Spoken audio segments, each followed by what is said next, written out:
Nous voici en période de fête et qui dit fête dit aussi spécialité gourmande. Alors pour coller à l'actualité gustative, nous avons décidé de vous faire découvrir un mets très apprécié des gourmets, le foie gras. Dégusté généralement en hors d'œuvre, on vous propose aujourd'hui de l'apprécier en poêlé. Pour cela, nous nous sommes rendus à Soultz-les-Bains, en Alsace, et plus particulièrement chez Lucien Doriat, un des derniers éleveurs à faire du foie gras toute l'année. Mais avant de parler de sa fabrication, nous allons voir pourquoi le foie gras est un plat que l'on mange surtout à Noël. Entre les deux guerres, dans mon village natal qui est Trusenheim, presque chaque maison a gavé des oies. Et donc, mais l'activité de gavage s'est faite uniquement autour de Noël. Donc ça a commencé à partir du mois de septembre jusqu'à fin décembre ou des fois un petit peu au mois de janvier. Et donc cette activité a continué un petit peu après la Deuxième Guerre mondiale. Et donc jusqu'à l'année, je ne sais pas, jusqu'en 1960, et toute cette activité de gavage s'est arrêtée. Et donc maintenant en Alsace, on a encore quelques gaveurs, on est à peu près une vingtaine de personnes qui gavent en Alsace. Mais la grosse activité du gavage s'est faite autour de Noël parce que la demande est forte pour Noël, et donc toute la concentration des autres gaveurs se fait autour de Noël. Nous sommes peut-être 1 ou 2 éleveurs en Alsace qui font uniquement encore toute l'année du foie gras. Et pour faire du foie gras toute l'année, Lucien Doriat, très attaché à la qualité de ses produits, a choisi les canards de Barbarie pour sa chair rouge et délicieuse, ainsi que pour sa faculté d'emmagasiner des réserves de graisse, une particularité mise à profit pour produire du foie gras. J'étais un des derniers en Alsace qui se mettait en place pour gaver, et donc je cherchais un petit peu une différence au niveau du goût et au goût des produits. Et si vous voulez un goût différent, ça commence déjà avec la race de l'animal qui permet déjà d'imputer un autre goût au produit fini, que ce soit au niveau foie gras et au niveau de la viande. Mais le canard de Barbarie est très difficile à élever et très difficile à gaver. Et donc il fallait impérativement faire un environnement optimal autour de l'animal pour que cet animal soit dans de bonnes conditions, pour pouvoir avoir une bonne productivité en sortant. Maintenant que nous en savons un peu plus sur l'histoire et l'espèce choisie pour le foie gras, rentrons sans plus attendre dans le vif du sujet. Chez Lucien Doriat, le mot artisanat prend toute sa signification et sa valeur, et c'est ce que vous allez voir à travers les différentes étapes de fabrication du foie gras, du gavage à la découpe. Mais avant toute chose, M. Doriat tenait à préciser l'importance de l'élevage. Ces animaux, il faut impérativement qu'ils soient élevés, en pleine nature, préparés d'une certaine manière. Il faut impérativement des athlètes en rentrant dans notre production. Donc il faut que l'âge soit requis, il faut qu'ils soient préparés pour le gavage. Donc les animaux, il faut pendant 4 semaines, il faut qu'ils soient rationnés. Ça veut dire pas rationnés, ça veut dire donner moins d'un aliment, mais de l'habituer à donner à manger 1 fois par jour.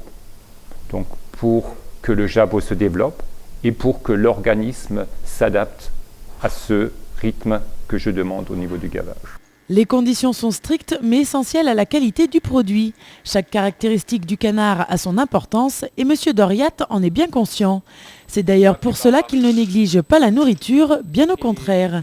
Ni granulés, ni aliments prédosés, mais du maïs exclusivement comme cela se pratiquait il y a 3 siècles. La qualité du maïs à l'entrée du gavage est importante. Donc c'est encore un nouveau élément qu'il faut impérativement contrôler.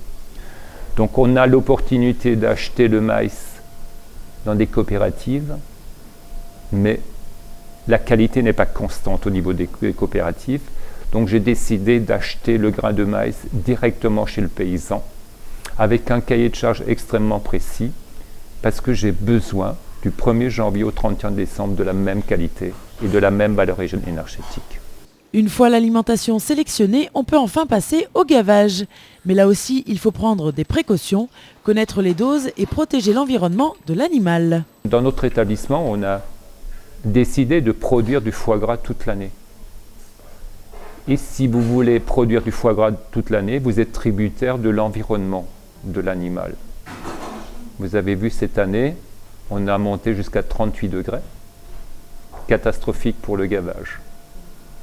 Et quand il fait moins 15, qui est le cas en Alsace, c'est encore une fois catastrophique. Le gavage dure chez nous à peu près 14 jours actuellement. Auparavant, il nous fallait 14 kg de maïs pour faire 500 g de foie gras.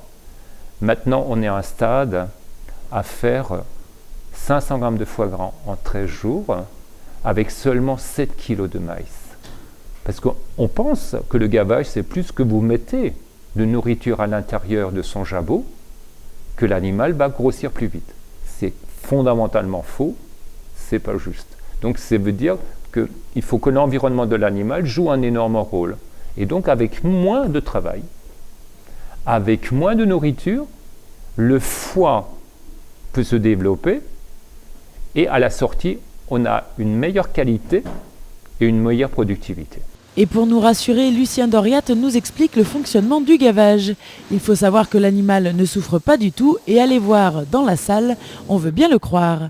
Ces canards n'ont pas l'air stressés ni effrayés par le matériel, et pour cause. Si vous comparez la digestion humaine, quand vous mangez, les aliments tombent dans l'estomac, les sucs, et la digestion commence. L'acte que vous avez vu tout à l'heure, je ne suis pas dans l'estomac du canard. Je suis dans son réservoir naturel. Il mange, il stocke, ça s'appelle le jabot, il stocke des aliments et la digestion commence. Une fois la digestion faite, on passe à l'étape suivante, l'abattage.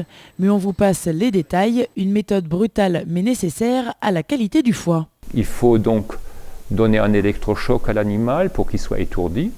Mais l'animal n'a pas le droit d'être mort ou quoi que ce soit, parce que l'animal, il faut qu'il se vide entièrement de son sang pour que le foie soit totalement limpide au niveau de la transformation.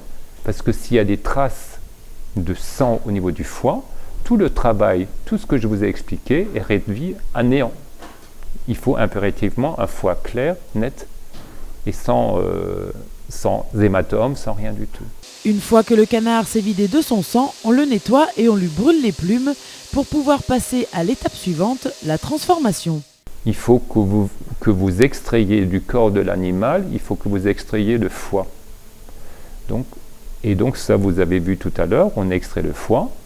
Les corps de canard que vous avez vus, ils sont donc stockés pendant 12 heures au frigidaire pour qu'ils refroidissent. Et le foie gras est travaillé tout de suite à l'amont. À partir de là, le foie gras peut être décliné de plusieurs manières. Vous le connaissiez en bloc, en mousse, en torchon. Mais pour Lucien Doriat, son choix est clair et spontané. J'adore le poêlé de foie gras tel que je vous l'ai expliqué tout à l'heure. Donc abattu, 2 heures après dans l'assiette. Au niveau gustatif, c'est quelque chose d'exceptionnel. Alors, sans plus attendre, direction la cuisine où Marc va nous préparer ce mets. Je vais préparer un poêlé pour des clients. Donc là, je fais un peu le paré. Donc tout ce qui est un peu moins joli, je l'enlève. Puis ensuite, je coupe une tranche. Alors ça dépend des menus, si c'est un poêlé tout seul ou si c'est dans des menus, je coupe plus ou moins grand. Donc là, en l'occurrence, ce sera avec un cappuccino. Donc je coupe un peu plus petit, quoi. Voilà. Comme j'en ai 2 autres, je coupe tout de suite 2 autres.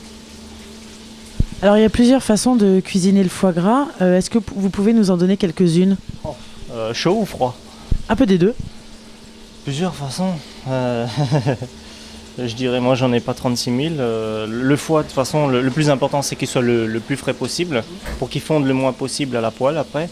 Puis après, avec l'expérience et puis avec toutes ces dernières années, comme on cuisine énormément de foie gras, on a essayé de le mettre à différentes sauces, à différents légumes, Et puis franchement, le foie gras et le canard, ça se marie avec tout. Ouais, que ce soit asiatique, que ce soit plus traditionnel avec de la choucroute, il n'y a pas de problème. Rien que tout seul, même rien, c'est divin. Vous l'aurez compris, le foie gras se marie très bien avec les aliments. Alors n'ayez pas peur de le cuisiner et de le proposer à différentes sauces. Le résultat est toujours divin, parole de chef. Et puis, bonne nouvelle pour les gourmands et les gourmandes, le foie gras n'est pas mauvais pour la santé. Contrairement aux idées reçues, il s'approche des bienfaits de l'huile d'olive. Alors, à table et bon appétit bien sûr.